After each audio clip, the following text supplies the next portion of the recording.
안녕하세요, 이서빌리티 채널입니다. RX0 마크 2 액션캠도 아니고 하이엔드 카메라로서의 성능을 보여주는 것도 아니고 과연 어떤 분들한테 쓰면 좋을지, 그리고 이 제품에 대한 장단점은 무엇인지 이야기를 해보도록 하겠습니다. 이거는 지금 RX0 마크 2로 찍고 있습니다.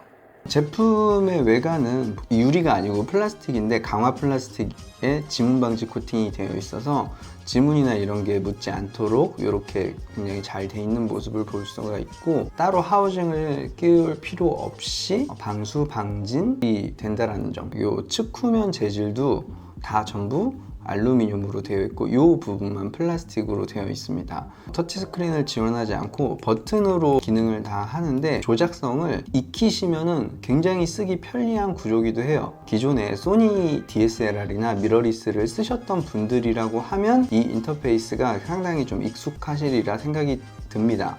요거는 같은 소니에서 나온 카메라입니다. FDR 계열은 캠코더 계열로 분류가 되고 RX 계열은 하이엔드 카메라로 분류가 됩니다. 얘는 캠코더를 대신하는 역할을 하는 한 카테고리고, 이 아이는 하이엔드 카메라를 대표로 하는 한 카테고리 중에 하나라는 의미라는 건데, 이 제품 같은 경우는 동영상이 메인이고 사진이 보조적인 역할을 한다라는 의미가 되겠죠. 기존의 액션캠들은 사실 오토포커스라는 게 필요가 없습니다. 그냥 펜포커스라 그래가지고 그냥 전체가 다 포커싱이 되는 거예요. 그러니까 부분만 포커싱을 할 필요가 없는 거예요. 왜냐면은 워낙 넓은 영역이 잡히기도 하고 카메라들은 굉장히 급박하게 움직이잖아요. 근데 이 제품은 액션캠처럼 보여지지만 오토포커스나 이런 것들을 지원을 하는 그런 제품 중에 하나입니다. 초소형 카메라인데 사진이 메인이고 4K 영상도 되는 그런 카메라라고 보는 게, 이렇게 하면 반셔터가 눌리고요, 꾹 누르고 있으면 사진이 찍힙니다. 유일무이하게 반셔터가 되는 제품이에요. 오토포커스를 키거나 끄거나 펜포커스라는 기능이 하나 더 있어요. 펜포커스 기능에는 또 두 가지로 분류가 되는데, 펜포커스 니어 50cm에서 1m 사이에선 자동으로 포커스를 잡습니다. 니어 모드를 끄게 되면 우리 액션캠 찍는 것처럼 포커스를 전체를 다 잡습니다. 이 버튼을 이렇게 누르시면은 니어 모드가 켜진 상태고요, 지금은 니어 모드가 꺼진 상태예요.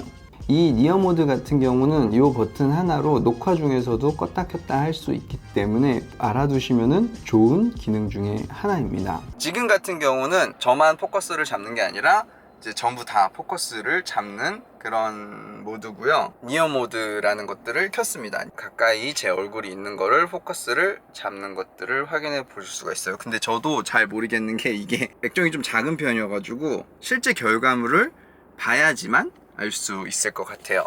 액션캠 같은 경우는 화각이 굉장히 넓어요. 환산 화각으로 23mm, 소니 액션캠 같은 경우는 16mm 화각을 가지고 있을 거예요. 숫자가 작으면 작을수록 화각이 넓다는 의미인데, 좀 가까이서 찍으면 넓게는 찍히는데 얼굴을 찍는다고 했을 때는 왜곡이 생겨서 둥그렇게 보입니다. 예쁘게 나오는 제품은 아니에요. 근데 이 제품은 적당하게 예쁘게 보이는 화각을 가지고 있어요.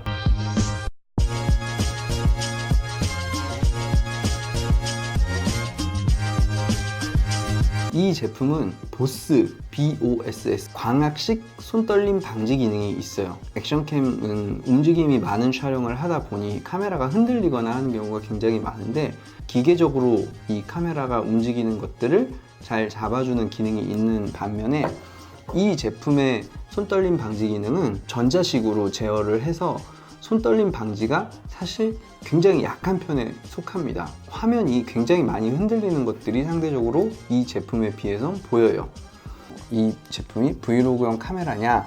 반은 맞다고 생각하고 반은 아니라고 생각합니다. 이 제품이 이렇게 넘기면은 액정이 스위블이 돼요. 자기를 보면서 찍을 수 있게끔. 얘는 마이크가 전면에 두 개가 달려 있어요. 카메라를 응시하는 쪽으로 소리가 나는 거를 녹음을 하겠다라는 거예요. 브이로그용이라고 생각한다면 카메라가 여기 앞쪽에 배치한 게 설계상 맞죠? 그 브이로그를 촬영하는 데 있어서 녹화 시간은 되게 중요한 거예요. 되게 작은 배터리를 사용을 합니다. 700mAh예요. 한 45분 정도 녹화가 됩니다. 얘는 30분 정도 녹화가 되고 휴대하기에 굉장히 용이하다라는 부분이고, 그거는 브이로그를 간편하게 촬영하는 데 있어서 굉장히 큰 장점 중에 하나라고 생각이 됩니다. 제품 자체만 놓고 보면은 브이로그를 촬영하기에도 좋고 여러 가지 상황에서 쓰기에 나쁘지 않은 좋은 카메라예요. 80만 원에 육박하는 가격을 주고 이 제품을 굳이 사야 할 필요가 있을까라는 생각을 하게 될 것 같아요. 액션캠도 아니고 고퀄리티의 사진이나 영상을 찍기에도 조금 뭔가 2% 부족한 그런 계륵 같은 부분이 이 카메라의 가장 큰 장점이자 가장 큰 단점이 아닌가 싶습니다. 차라리 이 액션캠과 본인이 사용하고 있는 스마트폰을 활용하는 것들이 훨씬 더 나을 수도 있고, 조금 더 돈을 투자를 하면 미러리스나 DSLR 카메라를 구매할 수도 있는 금액이기 때문에 참 이 제품이 그 사이에 껴서 너무나 애매한 곳에 있는 제품이라고 생각이 됩니다. 오늘 영상 여기서 마무리하도록 하겠습니다. 감사합니다.